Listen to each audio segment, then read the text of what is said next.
Mel, welcome to BBC Radio Solent. It's lovely to meet you. Now, we've been talking about your album so much in the office because it's new and it's radically different by your own admission and quite risky. Why? Oh, do you think so? I suppose at my tender age, I'm not scared anymore. And I'd always wanted to make an album which was more electronic, but always been a little bit scared. I never had the opportunity really, and I just thought, well, I've got nothing to lose. It's not. We say it's radically different production wise. It is quite different for me, but still very much a pop record. You know, I am a pop artist. I'm never going to move too far away from that. But it's just been nice to work with some younger collaborators and producers, and I think it's helped to make the sound more current. And working with different producers that you've not worked with before, when you start those conversations, how does that all work? How does that process come about? Well, I'm very loyal and I like to work with the same people all the time.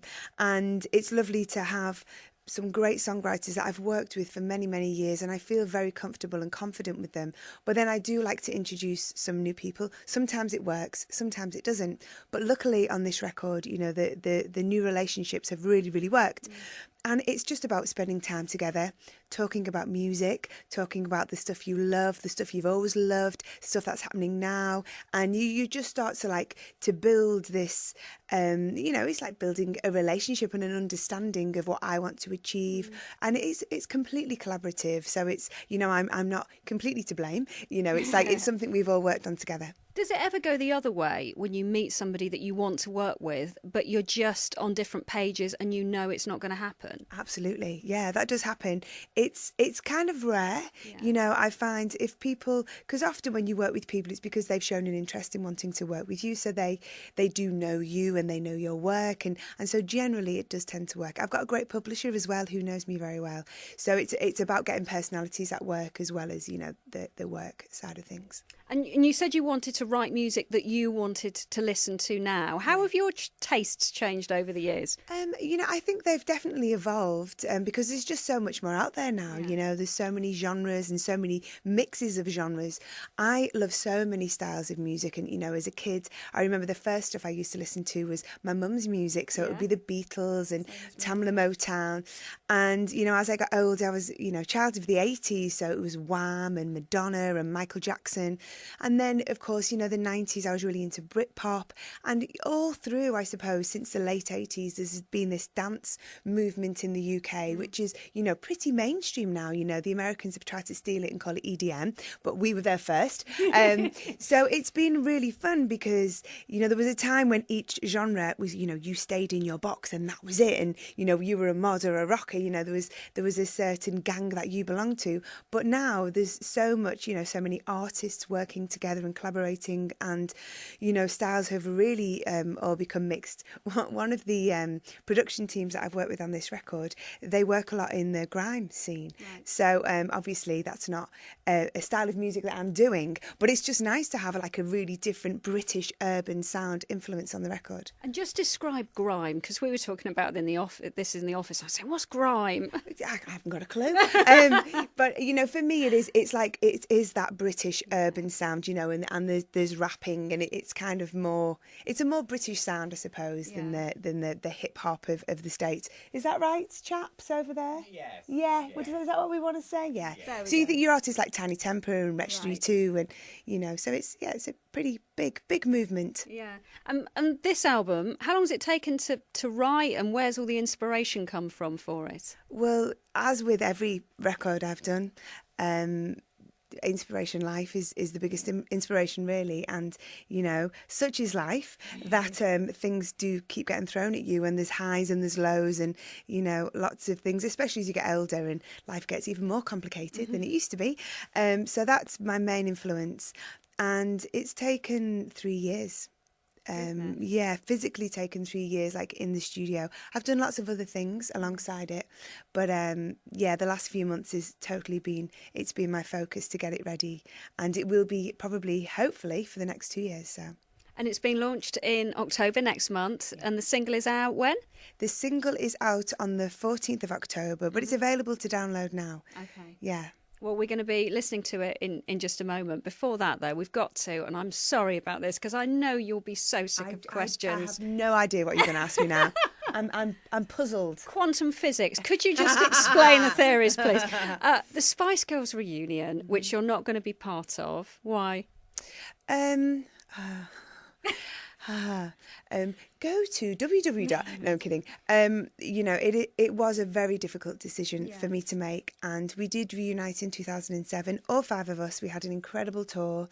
We did the Olympics. Yeah. We did the closing ceremony in London 2012, and to me that was a real pinnacle of my Spice Girl life. And I will always be a Spice Girl.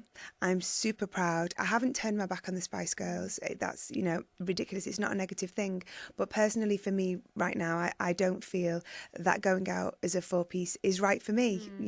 I just, my instinct tells me that I'm not 100% committed to doing it, and I wouldn't want to go into it feeling like that. Have you got fond memories of your time with them? Of course. I mean, so many memories. And unfortunately, so many things we've forgotten too. It's one of the great things about when we get together is that some of us remember different things. Yeah. And it was such a crazy time where we did so much in quite a short period of time, really, that you do forget bits, but so many great memories. And and they live on, and we still have opportunities to do incredible things like the Olympics. So I just feel very proud that I was part of that and the legacy that we've left behind. When you started, did you have any idea how big the Spice Girls would be? It was our intention. It was funny because, we were young and we all shared this vision, and we were so single-minded. That is what we wanted to achieve. And, I truly believe that part of our success is because we had such self-belief. And when you did achieve that success, were you ready for it? Did you enjoy it? I don't think you can ever be ready for it. It's your life gets turned upside down. And, you see lots of bands, I suppose One Direction are the closest to come to that, in the last few years. And your life isn't your own and your time isn't your own. And I remember we had weeks and weeks on end where we didn't have a day off, and we'd fly from continent to continent, and it's insane. And you can only survive like that for so long, you're living on adrenaline. So that's, one of the reasons I believe that bands like that have quite a short shelf life, really. So from the Spice Girls to musical theatre, which I'm really, really thrilled to talk about, because you were in one of my all-time favourite shows, Blood Brothers, as Mrs. Johnston. How was that transition? Because the stamina, you were talking about the Spice Girls, but doing 8 shows a week in the West End in a show like that that's incredibly emotional, that must have been gruelling. It was. I have so much respect for people that work in the theatre. I thought I'd worked hard in music, but it was nothing compared to working, like you say, 8 shows a week. The role I played in Blood Brothers, it's very emotional. There's some big songs in there. So it completely took over my life again, because I thought, I'll do this, and in the daytime I can do that and I can do this. And my little girl was 7 months old when I went into the show, and I couldn't do anything. It was I had to save all of my energy for the show. I loved it. It was incredible. I'm so glad I did it. But it was petrifying. I think the most scared I have ever been, I think there are 2, but I think actually Blood Brothers probably is the number 1 most scared I've been. Opening night in the wings, and I had to suck my cheeks so I didn't vomit. I was that scared. Graphic enough for you? And then the other one, of course, was sitting in the back of a black cab waiting to go out into the Olympic Stadium.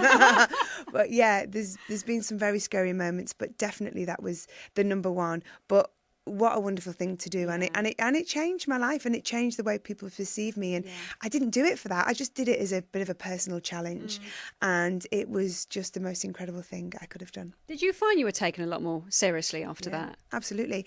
The biggest shock I had was how embraced I felt by the theatre world, because lots of people from the music industry go into musical theatre, and I think it's hard because I don't think, like every industry, I was only saying this the other day, you get a lot of celebrities or people in the public eye that maybe they're a singer or whatever, and then they go into maybe becoming a TV presenter. And I think they're all very different skills, and and they all, you have to learn. You can't just jump into a role. And personally for me, thankfully I did study performing arts when I was 16 for 3 years, so I had a little bit of experience in that world. But the critics could have really turned against me, but we had incredible reviews, and I was nominated for awards, and it was just amazing. And from Blood Brothers to Jesus Christ Superstar as well, Mary Magdalene, and that must have been incredible because that was an arena tour, wasn't it? Yeah, it was great because for me it was like the perfect marriage of everything I know and everything I love.